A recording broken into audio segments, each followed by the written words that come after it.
All right, let's get this out of the way. JohnnyCast episode number 14. If you're watching on YouTube, first of all, like, comment, subscribe if you haven't already. But you're probably watching me, and you're looking at a king. You're looking at a guy who's rocking, and we're going to get this out of the way now, so we have to address it later on. A mullet from the gods. Okay, I'm gonna do a right, I'm going to do a left. You're going to see the mullet. You're going to see the fade, the mullet taper. All right, just give me a second, just for the kids.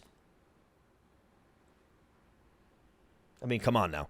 And then second of all, more of an elephant in the room is I'm getting inked to the gills, all right? We got a little bit of a back forearm tat. We got a little bit of a front forearm tat. Dagger in the skin. Let me know I bleed, all right? I'm alive, baby. And then on the back of things, we got a Grim Reaper. Let me know death's always around the corner. So, like I said, if you have it on YouTube, if you're watching this, you think I look hot, you think I look sexy, leave a comment, like, subscribe. For the podcast side of things, for the audio side of things, I appreciate you downloading. I've gotten a lot of downloads the last couple of weeks, last couple episodes.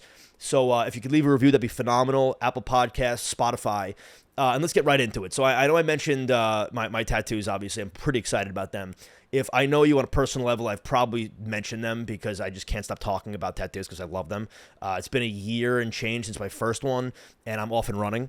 I need to slow down a little bit, and I understand that. And financially, it's a little bit of a it's a tough thing also when you're getting tattoos. It's expensive, but so I hopefully will slow down for a little bit, but we got to fill the rest of the forearm out. Right now I'm flaking, I'm itching, I'm scratching, I'm fucking scabbing up. It's a pain in the ass. Can't go in the sun. One reason why you don't get a tattoo in the summer is so that you can enjoy the summer. I can't go in the water for the next couple of weeks. I can't go in the sun really, but listen, I was itching to get it, no pun intended, and it is what it is. So here we are. Now, if you've gotten tattoos before, and not that fine line bullshit, I hate to say this because I didn't want to believe it, and I love my artist because I think he's amazing. He does fucking good work, but most tattoo artists are just assholes, like complete assholes. They're so just full of it and just short and curt. And then like the people in the comments on YouTube, I looked at these videos, they're like, yeah, you don't realize the things that they deal with all day. Why does that matter to me? I'm a customer. Treat me like with respect. All right. I mean, I'll give you an example. I got these done a couple days ago. If you've gotten a tattoo, you've probably used Saniderm before or like a Tegaderm before. And unfortunately, it was tough to wrap it around my forearm. It broke. It's like cracked in the middle of the night.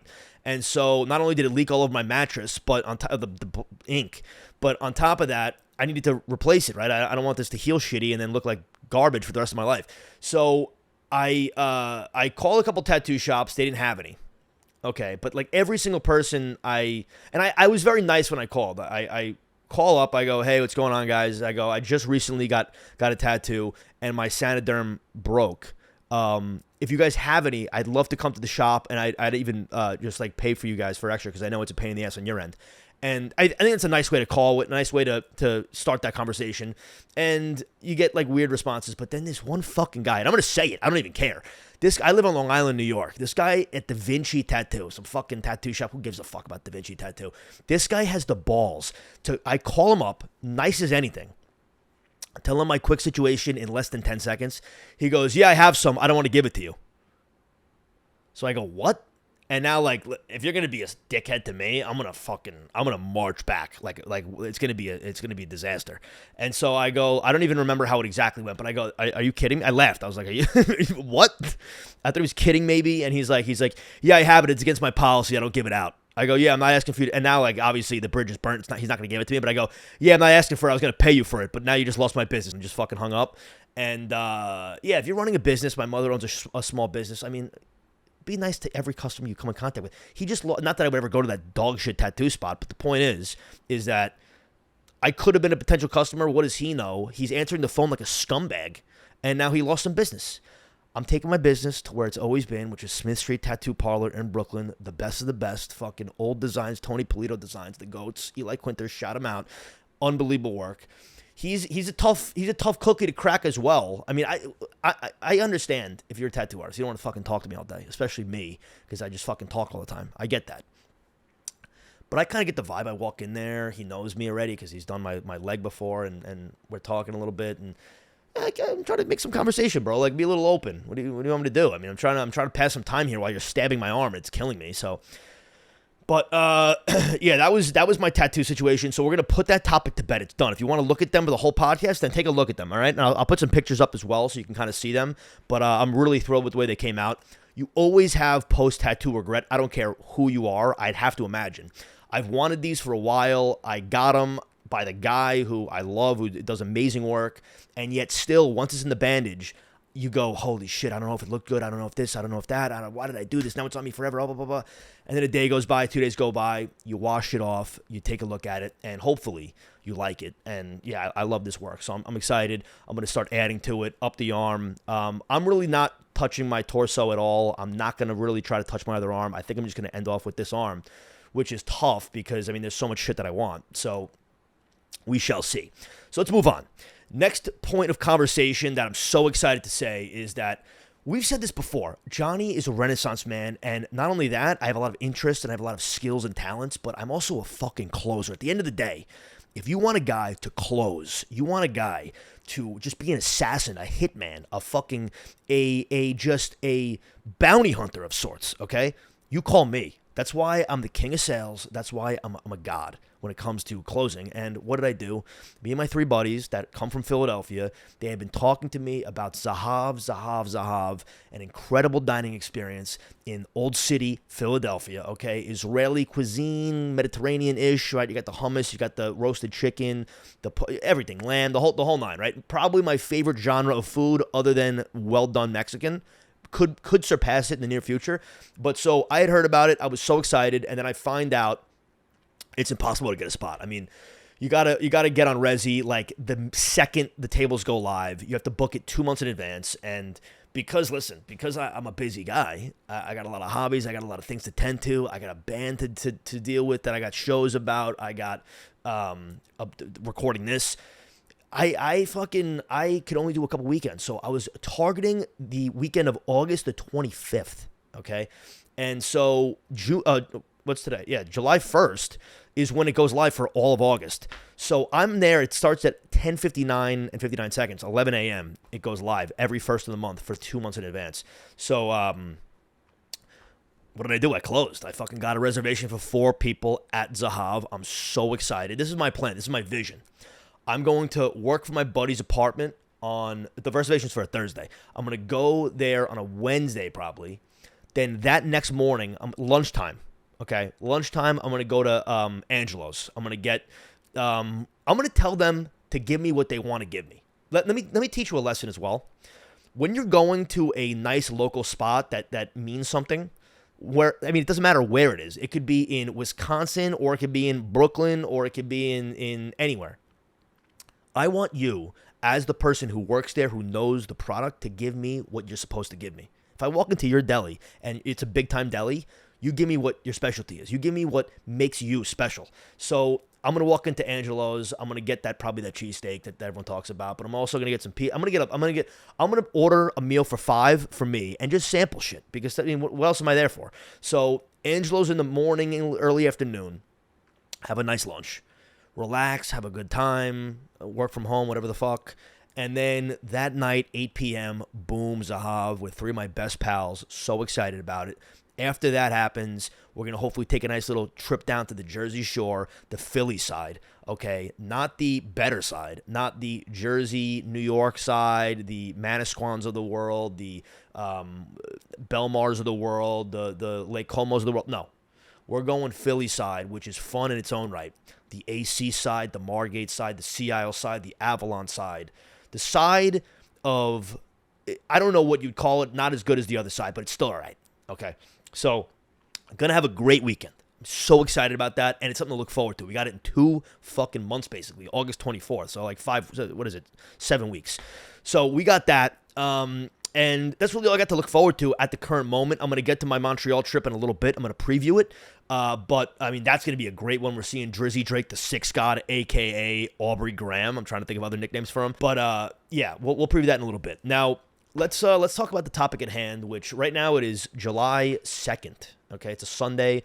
I'm unfortunately working tomorrow, but I still might go out tonight. I don't know. I'm feeling nice. This mullet's treat me nice. So anyway, we got July 4th in a couple days, and I just want to know, when did it become okay to start lighting fireworks off a week before and a week after July 4th? We're like 4 days from July 4th. My neighbor has been lighting off M80's in the fucking middle of the street like it's a war zone. I got bombs going off in my street. My dog is about to have a seizure. This has been going on, and it's going to continue to go on until after the holiday.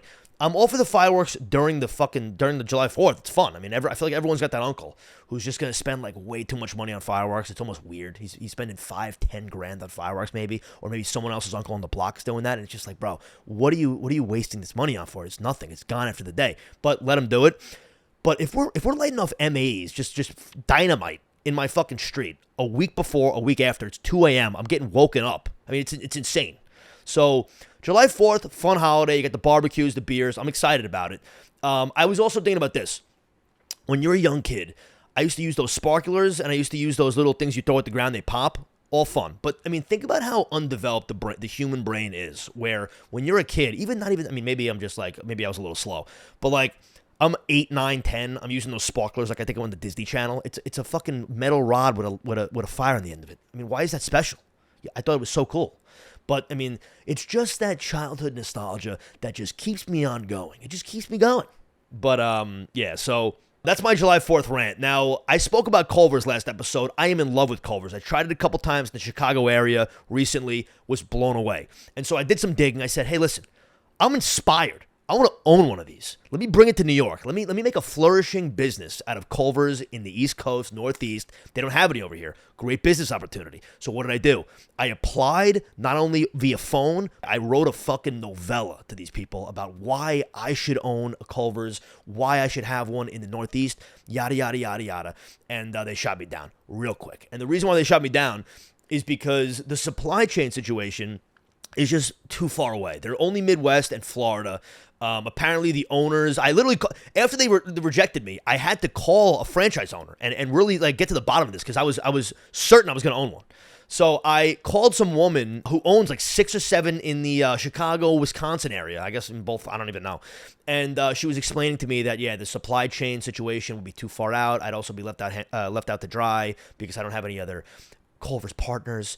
But that just goes to show you the type of motivation I have on my back where I try a burger, I want to own it. So not Culver's, but maybe a Ralph's site. So I'm going to be an owner of a fucking franchise sooner than you realize, all right? So just buckle up. One day I'm going to come on this podcast when it has 1 million followers. I'm going to say, hey, listen, I'm making a ton of money from the merch on this fucking podcast. I'm making a ton of money.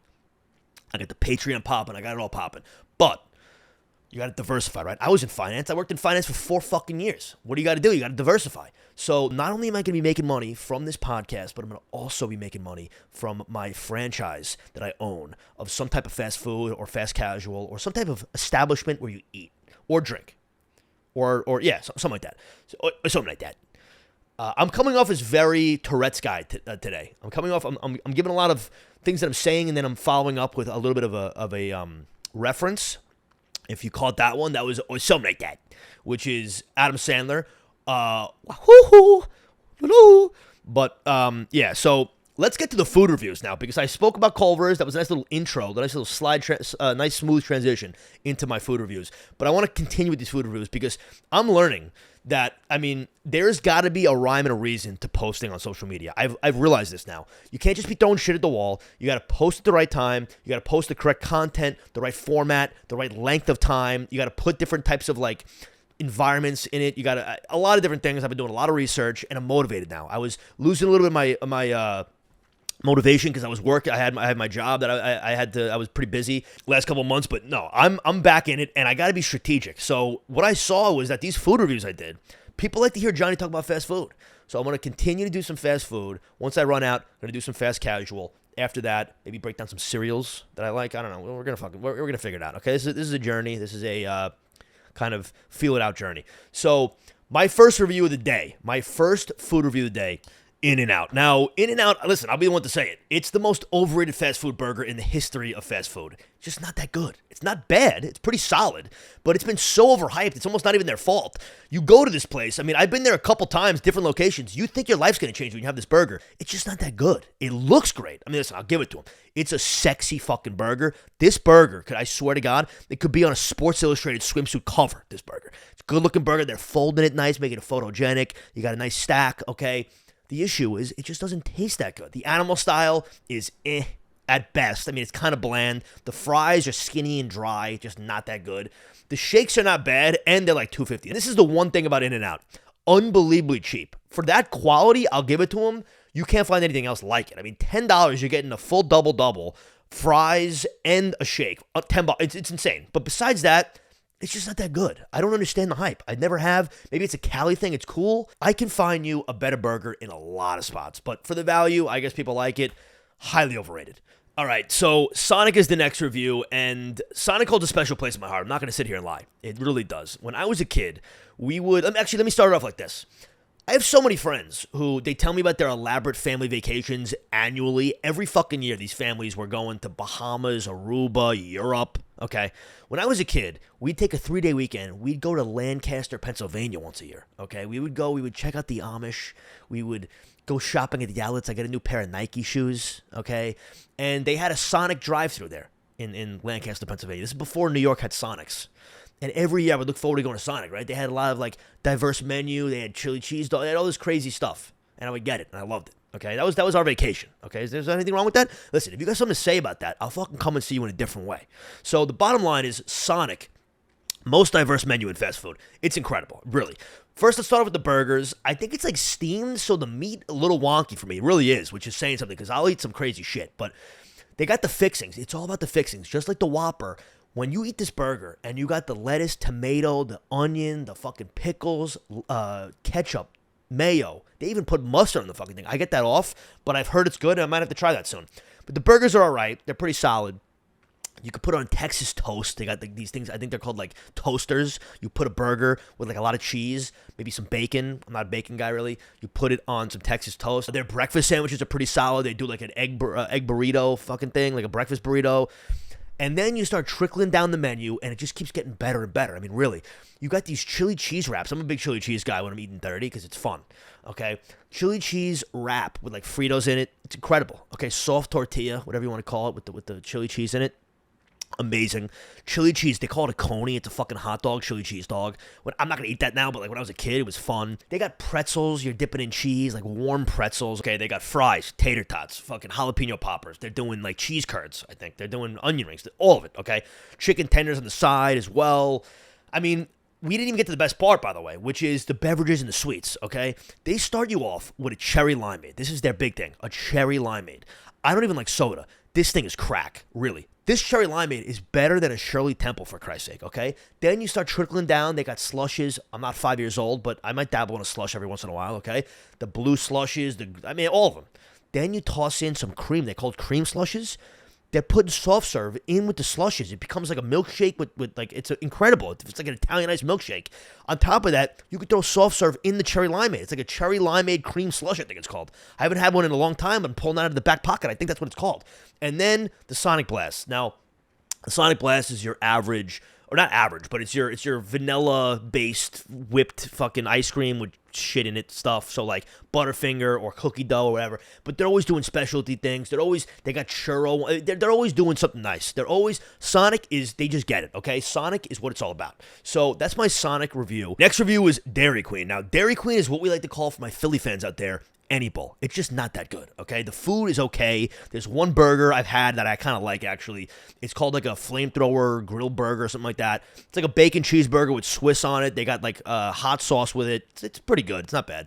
But the ice cream is the issue. You're supposed to be known for your fucking ice cream. These Blizzards, they're like melted. Every time I get them, they're melted. They're supposed to be on the cup. It says, if you flip it over and it falls, we give you a free one. I've been at the drive-thru multiple times the last decade. I flipped this melted piece of shit over, and it hits the pavement. And I go, hey, listen, come on, did you see? Like, can I get a new one? Can I get a free one? And they go, hey, sorry, sir. Our restaurant isn't part of that promo. And I go, it's on the fucking cup, dude. So, Dairy Queen, not for me. So, next we got KFC and Popeyes. I'm going to put the two together, even though I understand Popeyes is better than KFC. It is. Go to a local spot. If you're going to get fried chicken, go to a local spot. Unless you live in like Iowa, I guarantee you somewhere around where you live can make better fried chicken than Popeyes or KFC. There's some nice things at the Popeyes menu that I do like, especially the spicier chicken. I do like that. But again, just go to a local spot. End of story. All right, next we got Checkers. And let me tell you right now, Checkers, if you're a little drunk, you're a little on the influence, I don't know what you're doing, but you're not in the right headspace. Not many places better than Checkers, okay? First of all, one of the best fries in the business. They're like deep fried fries. I guess every fry is deep fried, but these are like more deep fried than usual. They're crispy. They got the little pepper, little seasoning on them, okay? All their burgers are good. Just pick something off the menu. Just point and pick, okay? Chicken sandwiches are good. It's greasy. It's sloppy. It's what you want when you're drunk. The shakes are good. They're giving you the drinks in like a fucking 80-ounce cardboard fucking cup. Checkers, they're shutting down a lot. I mean, a lot of them are shutting down. It's scaring me. There's a couple around my house that are now no longer with us. I'm hoping as a franchise or as a brand, they're still staying intact, but not many places better for when you're a little fucked up than Checkers. Now, next we got PDQ. This is, I think, a regional spot. There's a couple in Long Island, a couple in Florida, and they might be popping up more than usual. I think like Tim Tebow or like Dan Marino owns them. There's a weird like ownership situation with PDQ, but PDQ gives Chick-fil-A a run for its money. If you've never had PDQ, just find the closest one to you. I don't care if it's 50 hours away or 30 minutes. Go ahead and drive and go find one. They make the best crispy chicken sandwich I think I've ever had. The bun is amazing. They're loading you up with lettuce. Never underestimate crispy stacked up lettuce on a chicken sandwich, on a crispy chicken sandwich, okay? They're doing that. The tomato, herb mayo, the actual, the filet, the chicken is nicely done. It's just a nicely done piece of chicken. On top of that sandwich, they also do what's called the honey butter chicken sandwich. I think it's like a southern thing. It's like in a Chick-fil-A, like aluminum thing, so the butter is melted. So by the time you eat this sandwich, you got to let it marinate in that steam for a little bit. Once you take that sandwich out of that pouch, after a couple minutes, you got just melted, like sweet, sugary butter all over, honey butter, I guess, all over this basically Chick-fil-A sandwich. And the chicken is, again, very comparable to Chick-fil-A, but it's actually a little crispier, which I prefer. So it's a great spot, honestly. The shakes are a little lackluster. They're too thick. If you have to give me a shake and I got to fight with my straw to even get a little taste of the shake, I don't want it. Similar to the Wendy's Frosty, the first half an hour you get it, it's inedible. So besides that, PDQ, I mean, it gets the Johnny Action stamp of approval. It really does. All right, we're going to switch the topic a little bit to desserts now, okay? We're going to start off with Ralph's Ices, which is my favorite. I'll say the full name, Ralph's Italian Ices, Ralph's Ices, whatever you want to call it. It's the best place in the world, okay? I've spent 27 years crafting the perfect order for that place. And not only do I have an order for a 1A, but I also have a 1B order for when I'm feeling a little different. Because I know this menu like the back of my hand. They do ice cream well. They do ices, obviously, better than anybody. And I mean, there's just so much variety, so many flavors. But let's get down to the nitty gritty, okay? The first order, the first flavor you're gonna order, and you're gonna get a pint, because if you're gonna get a small, a medium, even a large, they're charging you out the ass for not even a big container. You might as well take the jump to the pint. You're getting way more for way less, okay? So you get a pint. You're going to get usually 3 to 4 flavors in a pint, okay? And the first flavor you're going to get is rainbow. I understand it's generic, but you got to get that nice, refreshing water ice taste. Now, Philly people call all Italian ices water ice, and they'd be significantly mistaken, okay? Water ices are water-based Italian ices. Then you got cream ices, like a Spumoni, for example. So there's a massive distinction. So first you start off with rainbow. Now, the next flavor you're going to put on there is mint chip ice, okay? Now, they have good mint chip ice cream, don't get me wrong, but the mint chip ice is just better. So you're going to put the mint chip ice in there. You're going to pair it with some type of chocolate. You could do a jelly ring, some type of dark chocolate base, even do a Rocky Road ice cream, anything chocolate, okay? So you got, again, rainbow, mint chip, and a chocolate-based ice. It could be water, could be ice cream, could be a cream ice. And then lastly, you're going to put a little bit, not a lot, you're going to put a little bit of the best flavor they got. Now, it might be counterintuitive. You say, why wouldn't you put a lot of the best flavor? But it's just because it's so good, you just got to remind yourself that it exists. You don't need a lot of it. And that's key lime pie ice, okay? The key lime pie ice from Ralph's Ices, I mean, it's a gift from the heavens, okay? You're going to put a little bit on the top. Now, that's 1A. That's pint 1A. Pint 1B is also very important. A little bit different, but it's very important. That is, it's a green, everything's green in this one, okay? It's going to be Spumoni. You start off with Spumoni, cream Spumoni, incredible. You got the pistachio nuts in there, incredible, blah, blah, blah, blah, blah.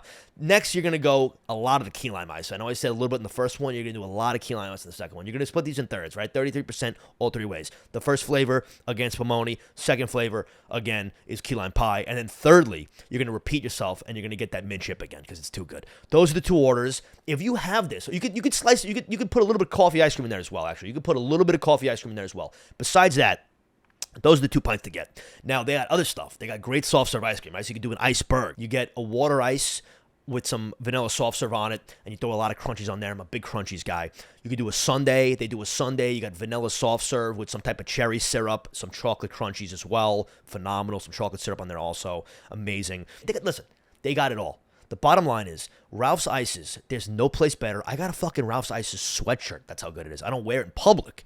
But the bottom line is that if I'm sitting down to watch a movie, a sporting event, anything, it's Ralph's Ices. Done. So on the same note, we got Carvel, which is not as good as Ralph's, and it's much more nationwide, so I'm sure this will resonate with more people. Carvel's phenomenal. Now, sometimes you get a bad location, the ice cream isn't that good. You got to make sure you go to a good one. But if you find a good one, you're fine. You're set. So now let's start off with the big things they're known for and then trickle down to the specifics. The first thing they're known for, clearly, one of the GOATs, ice cream cake. Specifically Fudgy the Whale, or you can just do regular ice cream cake. Either way, the vanilla chocolate hard ice cream with the crunchies in the middle, get the fuck out of here. It's incredible, okay? Now, you start off with the fucking bonnets as well, pre-made in the little refrigerator thing.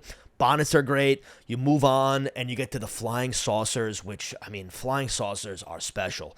Any flying saucer is great, but I found out recently you can call up a Carvel early, and they can make them custom. So naturally, Johnny's doing a little pistachio soft serve in the middle of those flying saucers, chocolate crunchies in there. You're doing a vanilla as well with chocolate crunchies. You guessed it. And lastly, they do mint soft serve with the chocolate crunchies. So that's what I like to do as well. Big secret with Carvel.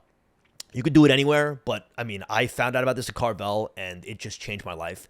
This is a little funky, but if you try it, trust me, it is one of the best combinations you're ever going to have. You get pistachio soft serve in a cup. I'm not really a cup guy. I'm usually a cone guy, but you got to get this in a cup, and you get a lot of pineapple on it. Their pineapple with the pistachio, I don't know what the flavors do. It's a fusion of sorts, okay?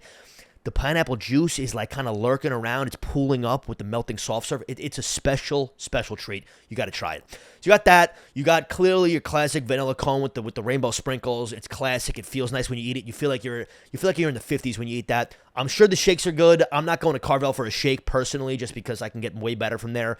They also got the pre-made other stuff, like they got the half dipped like sandwiches and stuff. But again, the specialty, we're talking about ice cream cake, we're talking about bonnets, and we're talking about, even more so, the flying saucers. So we're talking about ice cream, and I just can't help but think about how much I love Crunchies and how they make everything better, okay? Think about a regular naked vanilla cone, a bare fucking soft serve vanilla cone. Throw some Crunchies on there, some chocolate Crunchies. That cone is a million times better. The enjoyability of that cone just went through the roof from just those Crunchies. I mean, think about an ice cream cake. The best part of the ice cream cake is those crunchies in the middle. If you had the balls, let's say it was like a cousin's birthday, and you had the balls to invite me to your house, and you're going to tell me, I'm going to cut a piece of cake, I'm going to get a piece of ice cream cake, and there's no fucking crunchies in the middle, I'm going to leave, and I'm taking back my gift. That's how much I love Crunchies, and that's how much value they bring to the table. So I don't just feel this way. I think a lot of people feel this way. And one of my friend's dads apparently feels the same way as me, and I have an incredible story I just found out recently that I figured I had to tell on this podcast. So my friend's dad, he's a man of simple wants and needs. And one of those needs or wants is he has a soft serve vanilla sundae every night, right? Once a night. He goes to Carvel or wherever he goes, and he gets his sundae, okay? And so he's been going to the same mom and pop ice cream parlor, whatever you want to call it, in my hometown for the last decade or so, maybe even longer. Okay, and his big request is that when he goes there, all he asks for is he wants crunchies on the bottom, he wants the ice cream to go in, and then he wants the crunchies on the top as well.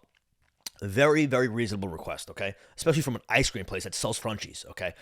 So they had just recently, over the last year or so, changed managers. So he shows up there one night, and he goes, okay, I'll take, he's like, I don't really know if you know me, I come in all the time. I'll take my usual, let's just call it, and I'll just get crunchies on the bottom and the vanilla ice cream and then some more crunchies on the top, hot fudge, and blah, blah, blah.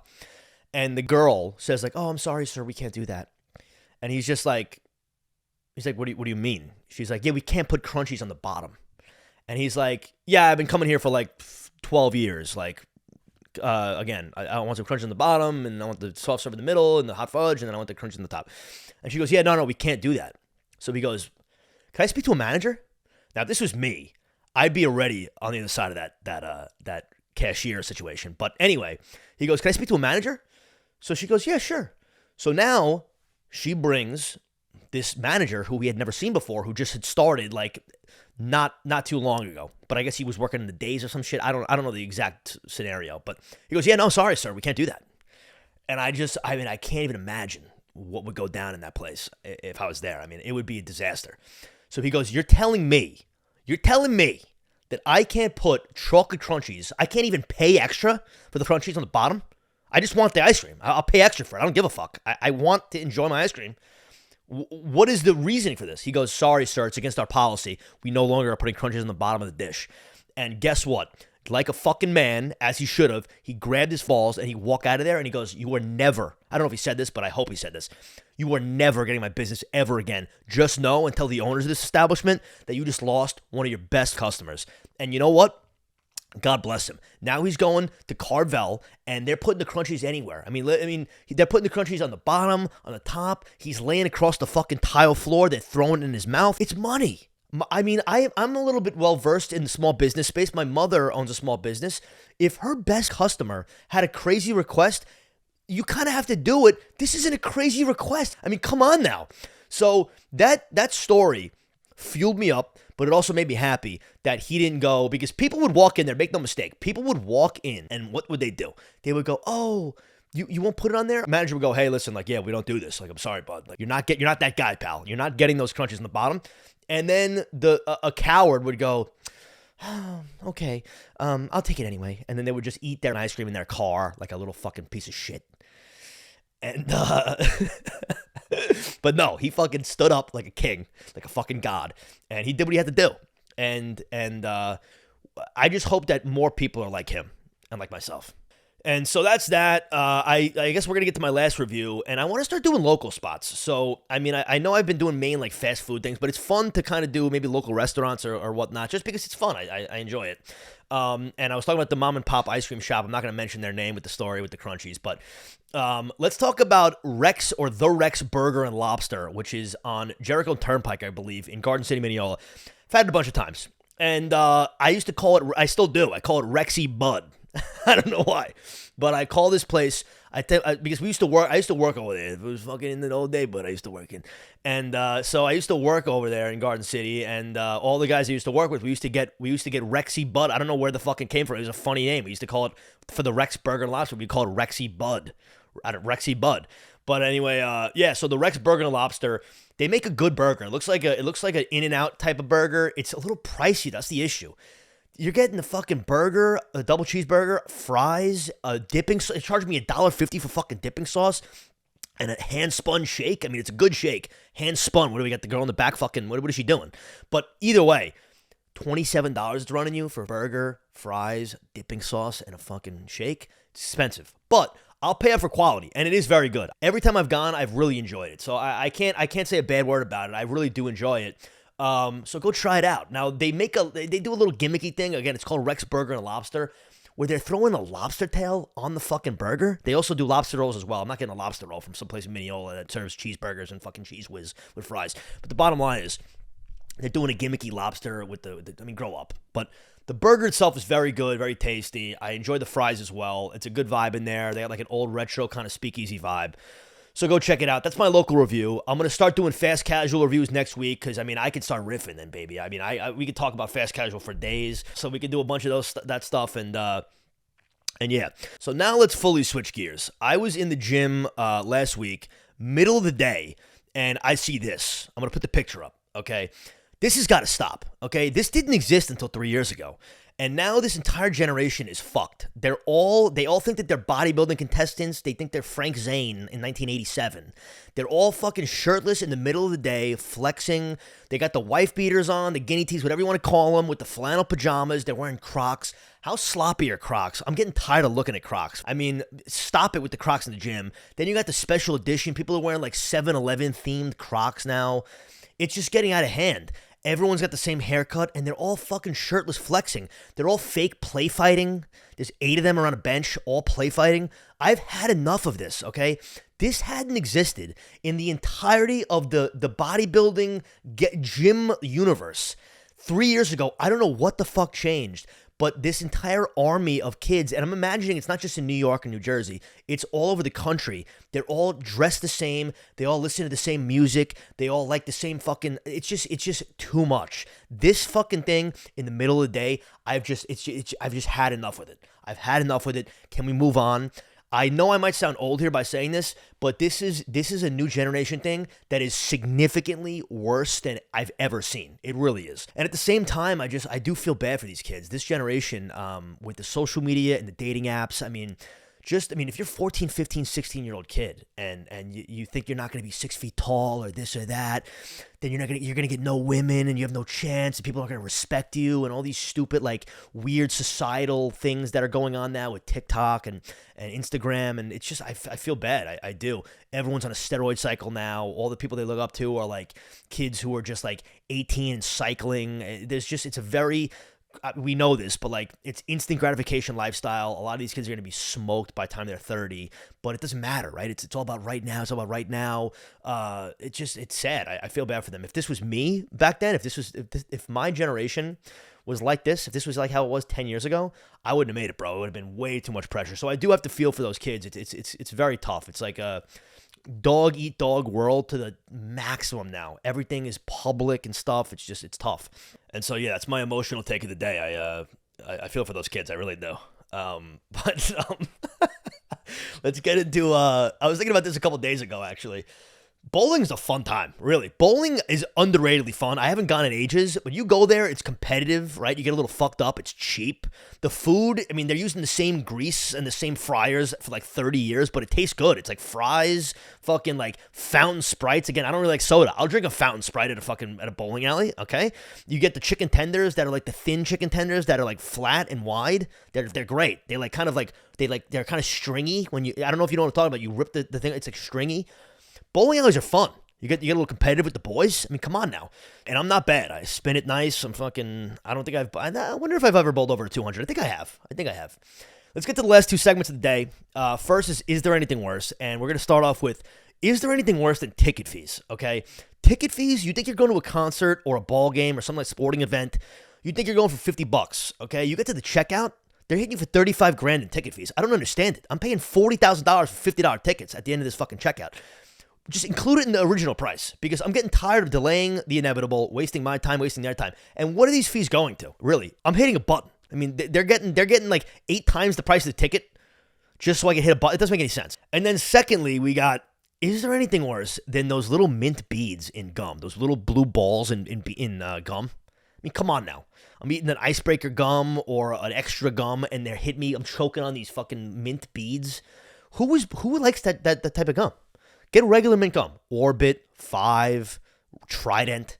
I gotta be choking back these pieces of plastic in my mouth. It's unbelievable. And so that's the end of that segment. I know I'm rushing through this podcast at the end. I got places to go, people to see. I apologize. It's a holiday weekend. It's 8 o'clock at night. But let's quickly talk about sports, all right? So we had Herman's Perfect game a couple days ago. It was magical. I saw it live. Let's just say this, first of all. Ryan Ruocco is 80 times the announcer that Michael Kay is. Michael Kay is so bad, and Ruocco is good. And it's just genuine. The way he makes calls, I think he did the actual last out of that game, the 27th out, very, very nicely.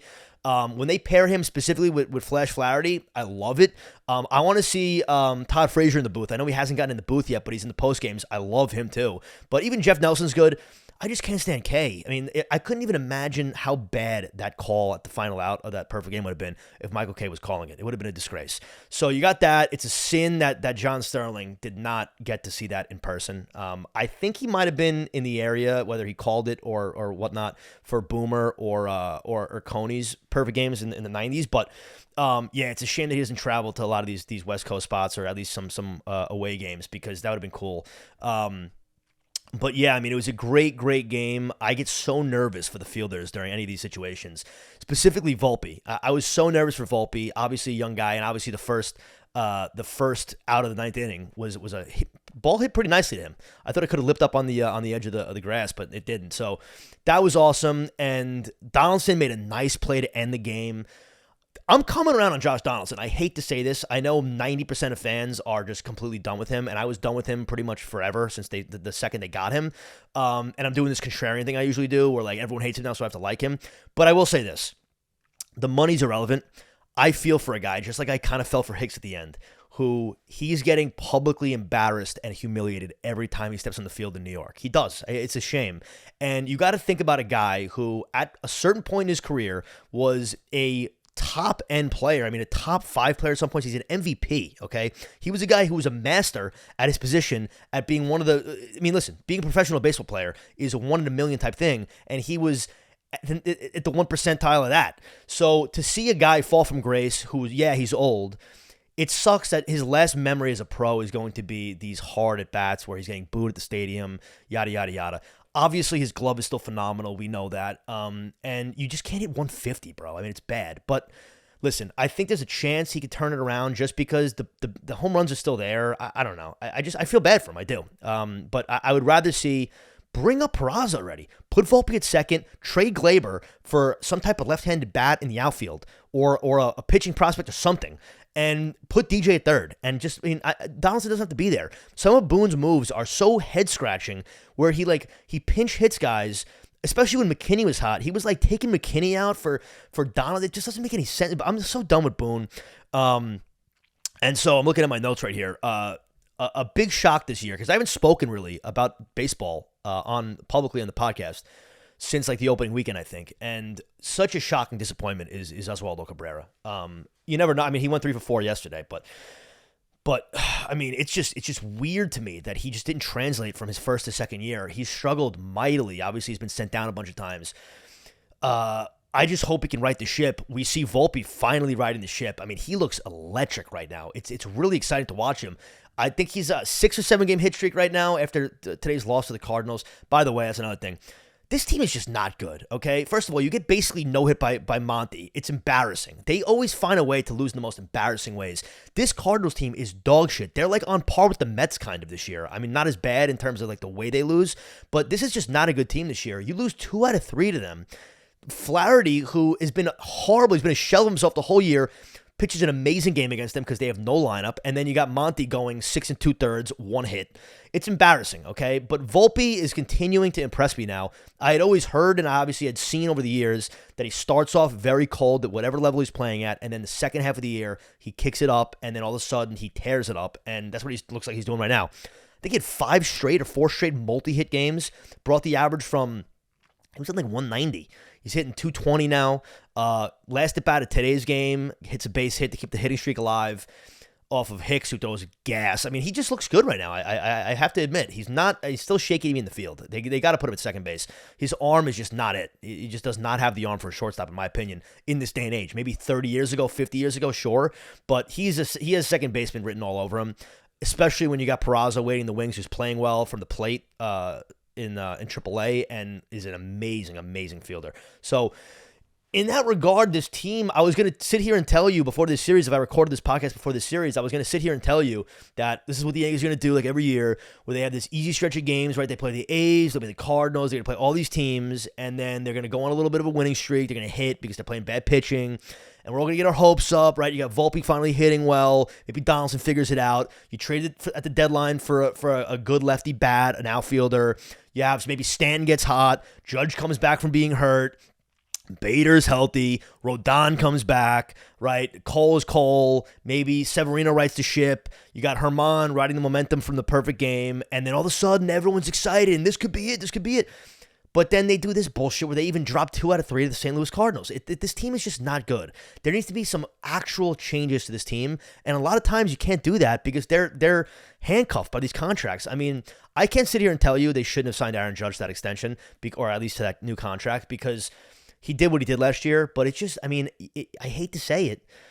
A lot of the injuries he had prior, Cashman especially was on the record saying they were freak injuries, and now this one's a freak injury. How many freak injuries is he going to have until he's injury prone? I mean, really, he was having an incredible year. We can get to Shohei Ohtani in a second, but I mean, he was having a year before he got hurt. He was right on par with Ohtani. I think it was really neck and neck for the MVP. Then once he gets hurt, Ohtani goes on this tear that we've never seen before. He's got 30 bombs before.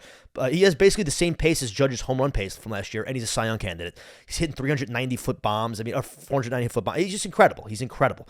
But yeah, he gets hurt again. It's just miserable. So I just think about this team, and I think about them in the playoffs, and I cannot see them. Sure, maybe they can get hot, but I just can't see them winning. I cannot see them winning, especially, I think that in a playoff series, they could beat Texas, because I think Texas's lineup, although potent, I think the Yankees pitching is very good, especially if Rodon comes back, because the bullpen is just so stellar.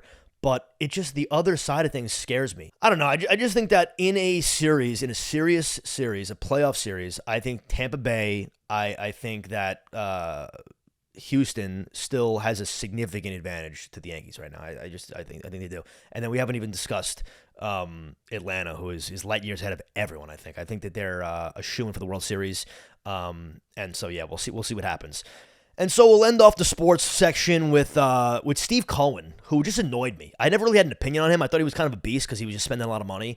But clearly they're failing. They're inventing ways to lose this year. I mean, I watched the game, when was it? A couple days ago. Pete makes the error. Robertson walks the guy, so it's first and second. They're up 2. And he gives a 3-run bomb in the 8th inning. They lose. I mean, it's really crazy to me how they're just inventing ways to lose. But then Steve Cohen goes on the conference. And that was a completely useless press conference, but even more so, he's talking about development and about like their pitching farm, all this stuff. It's like, bro, you were trying to win now. You didn't care about developing anything. Specifically, I mean, you traded away 2 great young talents for Lindor. You did a lot of other stuff. You're signing guys who are $40 to $45 million deals to win now. What does it matter about developing? You just won 101 games last year, or 100 and whatever games last year. You're regressing at an alarming rate. So I don't want to hear any of that. So the only guy on that team that I have any respect for is fucking Nimmo, because he's doing what he did after he even got signed. All the other guys, and Pete's wearing his emotions on his shoulders too much. That's a mess. If I was a Mets fan, I'd just be shook, to be honest with you. And that's that. So that's sports. That's the whole JohnnyCast as a whole. I'm going to get this out hopefully before July 4th. And again, I'm going to hopefully strategically be making a lot of clips now so we can get those numbers up. Got to get my numbers up, all right? Like, comment, subscribe. Hit me on Twitter at JohnnyAction, I believe. It'll be in my my description below. And have a phenomenal and safe July 4th. Don't blow your hand off like JPP. Bye-bye.